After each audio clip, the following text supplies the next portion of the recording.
Assalamu alaikum warahmatullahi ta'ala wabarakatuhu mbadi ngoli ngali konton momu toni konton kendola ngali bismillah ko take Kibarro Network alnal badi malem pamane nga Kibarro stoka bondi honorable Madi Ceesay Madi Ceesay be diamu kan ka jabiro ke Minister of Works like kafumu ko Ebriama Sillah be kacha kan aning Peter Gomez West Coast Radio ay nyine fo coffee time ay nyine foko UDP keta mansa kundal to muyalon ko ye iteli meta wala dalita kadiamu kachaw diamu la Madi Ceesay ya foko o keta kule to muyalon ko dimi bake Madi Ceesay kamoti kandi ka foko Adam Barrow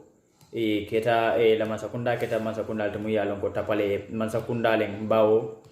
ye batle fo campaign be kering e koy kata nationwide tolla andum fanan kata mun o nationwide to kono wo ko do nyimbe wonla Gambia dingol la ko dole woti mul yalon ko wolem foaro to mul ka tax jo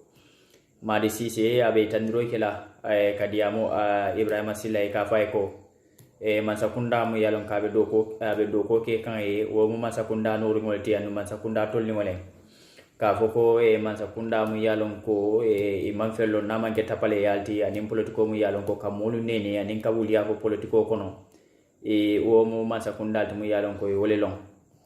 Madi Ceesay a continuita awe diamo kanka tandiro ke Ebriama Sillah ko Adam Barrow la government mu yalon ko mo be lo sute munna wolen tapale yati anim tilimbalia anin kabanko be femuta ka duni politiko kono abika dum fenna mu manke adamala kunkili nafati Madi Ceesay nyimfo ala kacha kono menadun ala kacha kono nimoro nsinanga fanindro kay baljani me futalo mbafula le ko ale continue ka subscribe on Kibarro Network anim fanan kana content sol ke share on social media kumonu be ka fo janna ka bondi mollebul mulyalon ko wolle ka diamu fangol to yal tel kamun ke wolen ka fanindro ke anim fanan kan hakilo la kan mulyalon ko ngoleje wo molla ko molto mum ordinary Gambians anim fanan people that are serving the leadership of various institutions yo wo kamala be altentula lala moy kunyi malan si dum Kibarro kono nembo don sinanga fanindro Assalamu alaikum UDP for KM. This is Honorable Madi Ceesay of Serekunda West, responding to Honorable Ebriama Sillah, the minister's remark on over Radio West Coast, coffee time with Peter Gomez. Shortly before the minister comes, our senior communications manager, Dumbo, said he was on the radio in the program and remarked about the politically motivated presidential tour. Definitely. In the middle of a campaign period, which contravenes all electoral regulations, because during campaigns, meetings are regulated by IEC. If the president chooses to go on tour nationwide and campaigns are going, there are likelihood and possibilities of clashes. So when he condemned that, when the minister came and it was put to him, he referred to the UDP as chronic noisemakers. Well, I do not have much problem with that, labeling the UDP as chronic noisemakers. But when you have a rotten government, a government that is corrupt to the neck, a government that has a lot of allegations of corruption, even with the president of that government who is alleged by somebody that he has received kickbacks, which is the highest level of corruption. You have a country that is labeled as the 157th corrupt country in the world. Obviously, that corrupt and rotten government needs chronic noisemakers to make them respect the rules of the law. The minister was empty in responding to all the questions. All he has to say is they wanted to go on tour during the Ramadan, but it was Ramadan. But then they keep referring the question to Mr. Gomez that the opposition are only making noise. And then at one point, the veteran journalist said, now, forget about the opposition. Now it's a journalist asking you, why now? But knowing the caliber of ministers and the type of government we have, they are all empty of ideas, the minister has nothing substantial to respond to the question. Definitely. All he has to say is government procedures and government has to do that, and no amount of noise would stop government from doing that. But even if you look at the project said to have been the agenda, they are going to inaugurate projects. How many times have the president gone around? Recently, the president was just out from a tour, nationwide tour. They went to all these projects. Nothing but politicizing everything. And he referred to Dumbo as not understanding issues because he said, Dumbo said this thing was not budgeted. Dumbo was not talking about the projects. The projects are part of our budget, you know that. Some of them are grants. But what Dumbo is saying is the tour is not budgeted. The president's tour is not budgeted. The president has at least should go, meet the people's tour, which is budgeted. But you cannot just jump every minute, say you are touring the country, wasting taxpayers' money, and all what you will discuss on those platforms are political. Our issue is when the president wants to do politics, let the NPP fully foot the bill. But you cannot do your partisan politics using taxpayers' money. Definitely. That is another level of corruption. This government is rotting from the head to the bottom. So as a result, it needs a vibrant oppositions to be following them and doing their job. The job of the opposition is to scrutinize government. And this is what the UDP is doing. If the minister feels that that is chronic noisemakers, when a rotten government should have a chronic noisemakers. If the government is not rotten to the core, then you'll have less noisemakers. Thank you. Yo barakambe Madi Ceesay Honorable Madi Ceesay ngala kumo moyla Ebriama Sillah jabi minna ani Ebriama Sillah kumo mum fanam foka fa United Democratic Party ka not speaking on behalf of UDP or defending them, but speaking as a Gambian and saying the actual fact, words that we believe are the truth that we can share with all the Gambian people. And first of all, what we want to do is to advise Honorable Madi Ceesay, if such statements should come out, I think, or if he has to do such statements again, we urge him to put it into a local language that would be more beneficial to the people that are poor voters that cannot probably understand of the language that he has spoken. Basically, Fanamba advice la all about, otherwise, Alhamdulillah. Second of all, be diamula mula muyalan kule diamta kule keta Ebriama Sillah ya ke ba dimi kono lola ni mol meje nya e fon nyande fanjilal Ebriama Sillah te malum be le fon fanja ye do ya mul le fon fanja tilimbali ya mu yalon ka kete la jam mol fintita ye tenkereng ila musoli ye fintindi ila sunkutoli ye fintindi ye tapale ya ni tilimbali ya ni fani ya fo mbeke nyimbanko kan mol be siri nyabala imam femfo wala ya fo temporary mol be nyinatala ita man na fenke fo ko ka wul e ka fintide ka ta molu no mul yalon ko wolle te ke fengoti ni United Democratic ya je wala nan ka fo ko Gambianol nyanta nga hakiloto ya je horomanta ya fengarawde mbale mati Ebriama Sillah ite mu fiwo fenti nyi Gambian kono bi United Democratic Party le yati ne ketati wala molu wolle lote kabidi borta ya je me lafte ko kuntu la je borta wo molu wolle lote ilote ko moye ilote la dimbali ilote la alfaliye kabirin alayla alfali minje doya wo mo kidin wolle lote ye sutura ika wo mo kidin le ka folle ko mfa wolle nyindi Ebriama ni te sonta billahi wallahi yenso 5 minutes la ndiyam te la ko la jam abe dubale bulle e hakiloto ko ini molle ku du nyoto mo kunum andu wo mo kidin libe balurin andu wo mo kidin wolle fanani molu ka kacha so yalon ko ye kule de da ye kule fo kunum wala ye kule ke kunum mul yalon ko be dari mol bulol kono hana mandi ngona ni lafta sutura ki fa ngol sutura mol yalon ko yela kulolon ni ka kuma jewo fo wala fa ngol lafta fa wa nyarla mbe ya marla wala si nyindo bula woy tambi nga do bat woy nana bari mba fule ko Ebriama Sillah ite jututa United Democratic Party munna foy ka fo ko chronic noise makers le muyti wala dalta nyinnale idal kole nyinti kata wurunna imam molso kairala wolen chronic noise makers if we really understand. The matter of fact is Ibrahim ite nyina talako kabite sonata de marola itata wo mole itala wolle command walla wo wuro mu yalon ko idal tala num ila wo abula kanake idal tamun nanum wolete bondi be mu kono wo tilimbali amu yalon ko ibote itata gana wo nyilla nyi wuro wole bonda kono parce que nit ñi liketa ko ite be nyaminna amana jammete bondi la jang fo ite be wo tilimbali bo boro mun kono kana bonda you were in exile. Bari UDP la lo ka fasaroke ka bayroke tilimbali ala anin tajire yamu yalon ko wole be nyimbanko kanu foy lata nyokan foy adam Barrow sammana foy jamme win foy jamme tata wole yatinete muta nyimbanko kan fo ala tata fisamante ya place di cika dila wole ministerial position oti ya jahana wadi ngoy nyanta e hormo soto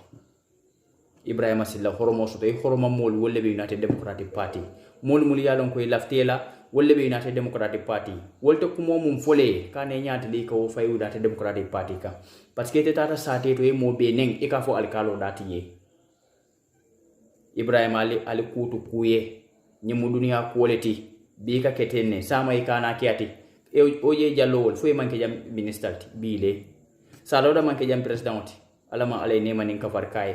e modul manke jam minister ile modul be jam iketa minister wolbe court lebi if they are facing a court trial and wolle tajira ya teti wolle tilimbali ya teti wolle sanketi wolle wuliya fonoiti wolle laftela place ole teti wolle lafta dunia le teti parce que dunia jata wolye fon be la Ousmane Sonko ale amman hayna be loring court abe iba nyinin kala be jabiro kala na bota wata kata mun to kasoto ite ye mira yalla dunia fon mun ko le yate ye fanka ma ya nene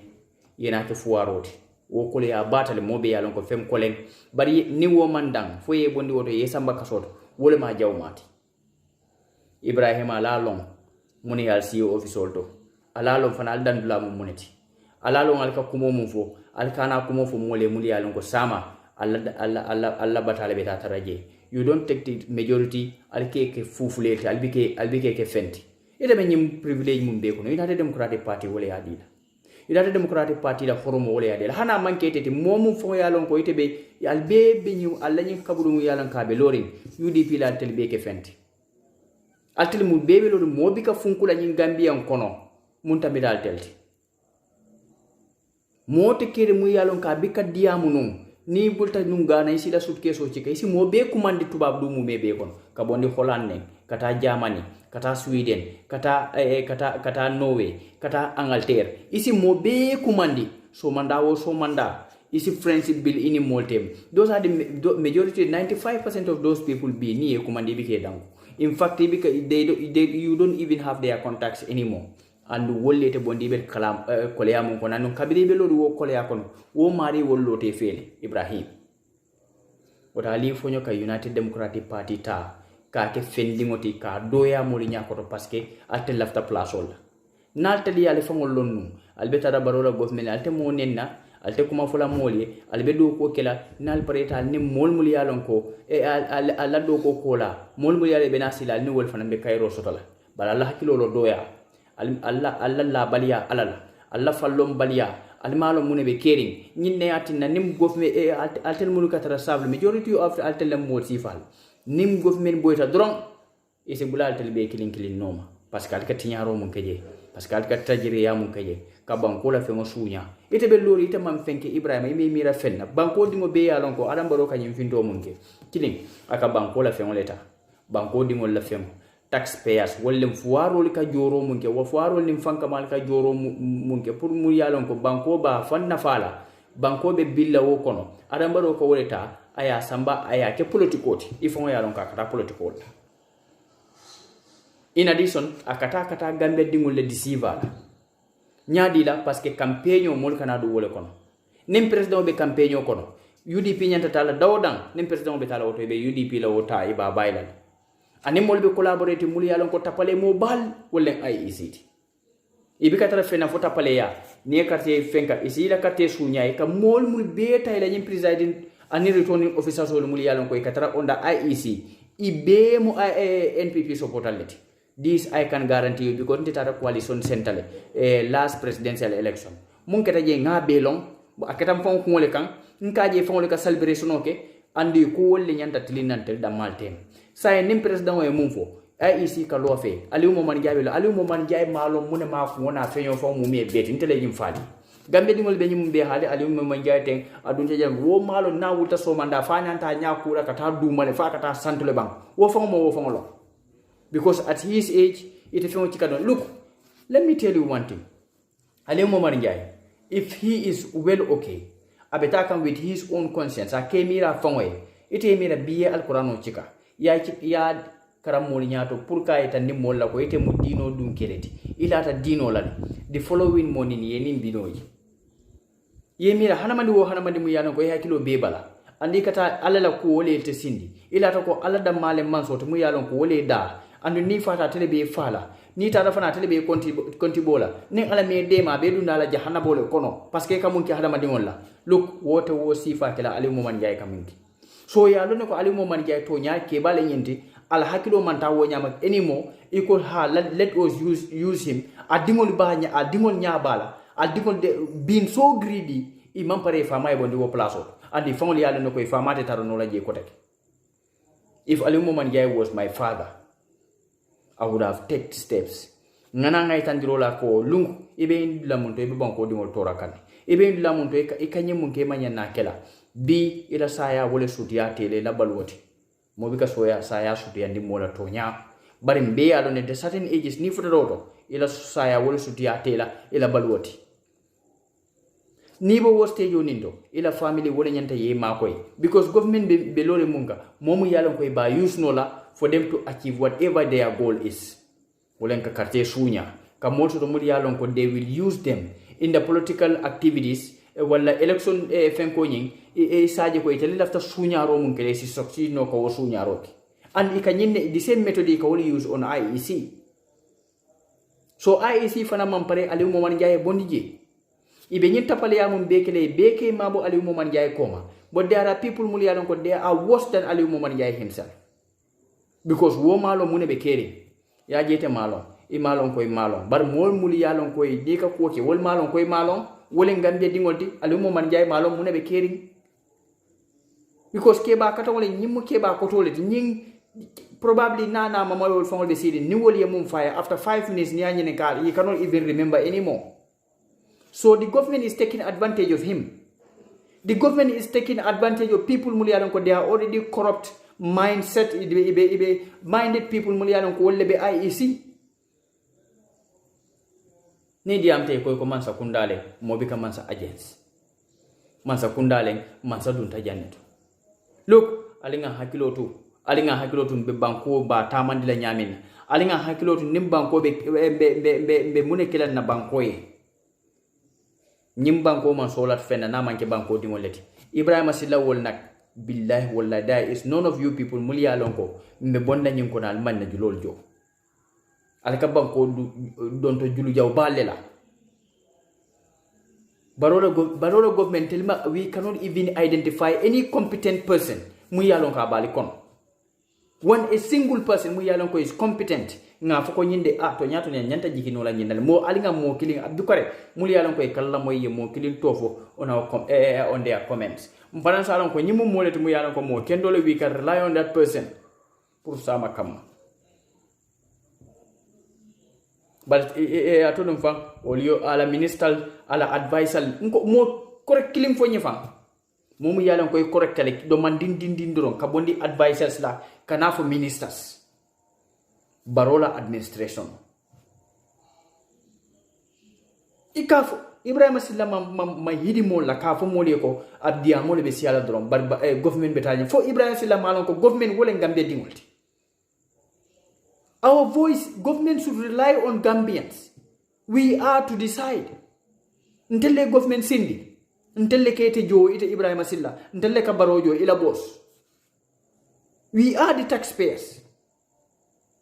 we are the government because we are the people of the Gambia.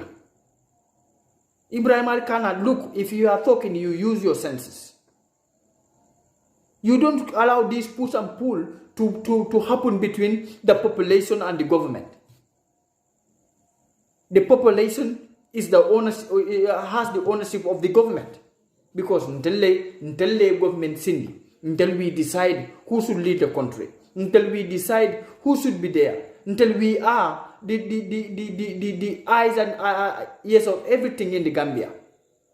Ke Ebriama ite ke baba katanto femman du ko kono fo e kanalo e ka fo molego government betala hanata dia mo nyi siata andu mol ke tejo ite nyina ko taxpayers wala ke tejo ite nyina to ko al ka don tro munke al ka ta banko dingol to yalla albe suñaro la en lantal yamira mol malon kalbe suñaro albe tapale yalla mun albe balon ko mol malon kalbe tapale yalla Madi Ceesay mum faale wolen toñati alla nyim government tapale government le mati alla nyim government ala ka tiñarol ke banko la fen ala ka wole tiña albe banko dingol batandi kan banko dingol felebe tora kan banko dingol felebe bata kan mbota nyin sunkaro kono modol beje ni wol konton e ni wol sunte ba kilingo bi ka domo kotake gambe be diare nga wato men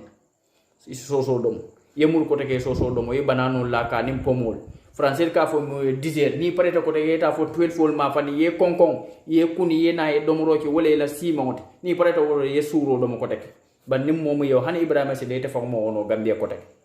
because ali banko tinya the level that ali banko tinya nyamen Madi mum fay he is completely right, you are corrupt, your government is corrupt to the neck, because altel fangol be yalo nako almantal siri ñun landu na man ke tapale yati altel mul be ka baro mako almantara mako kam fena na man ke tapale yati, because you and us, we all know ko baro tonya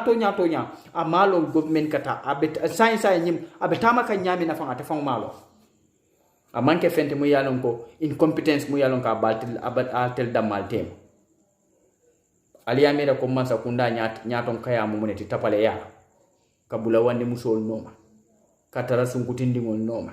ka bankola fengota ka tinya anim fanan katara government defend la fenna mu yalon ko fanyale wallahi nali fata ibalikiti ala balikiti na talibula roya abalikiti la ando al telephone yalon ko ala balikiti la Ebriama Sillah useni mum bekete nyimbango ka useni lota kabiri fama beleta useni lota jang aya sutura ifango sita jang on kerfata ifango ya admin ko useni wole ke ito Ebriama Sillah ite mammalu ma hidi kumandu hakilo kono kanalo ko ke ko be ika kumo ci ke ka fay mintole United Democratic Party ite be fenne fula United Democratic Party woy useni ndabo tanka ite Ebriama Sillah bara to nyalen Gambia, we are at a stage people will hate us molbe kumo foyla nyele we are on their target because in tonya fola kafunyo ya mandia tonya fola kafunyo ka doya bari tonya ni lo taw kan alale ke fasa wodan tonya fola be ka kide inde billata ko be tonya le fola hana ku yata dunia be tonya le fola because ngalo no ko alay mum fasa mo bi ko jindino woto nim ala en tel fasa mbe lola la andu lata kon kam fon ka tonya lef Ebriama ali fonyo ka banko dingol deceive ali fonyo ka horomanta ya tilim mo la mul ya ko le ala horoma mbe nak audience wol be kontonna balten lambal jeyla mba fulale ko Eid Mubarak alama ale ndema nga sunkar jama tara anu nga ay ke kayro ko nanin tempo anim fanan ka kayro jidi nyim banko ka mul ya ko le be banko kay ka banko tinya ka banko la fengo tinya ka corruption o create in the Gambia wala ka corruption o emphasize ka fasa ka corruption o wala ni banko ka alama ale ye fayofa alama ale ye doya alama ale hakilo lu nasi alama ale ye ke molti mul yalon ko be tar doya la ko ni banko ka njam balten lambal jeyla alnal bali manem pamane. Thank you for watching Kibarro Network.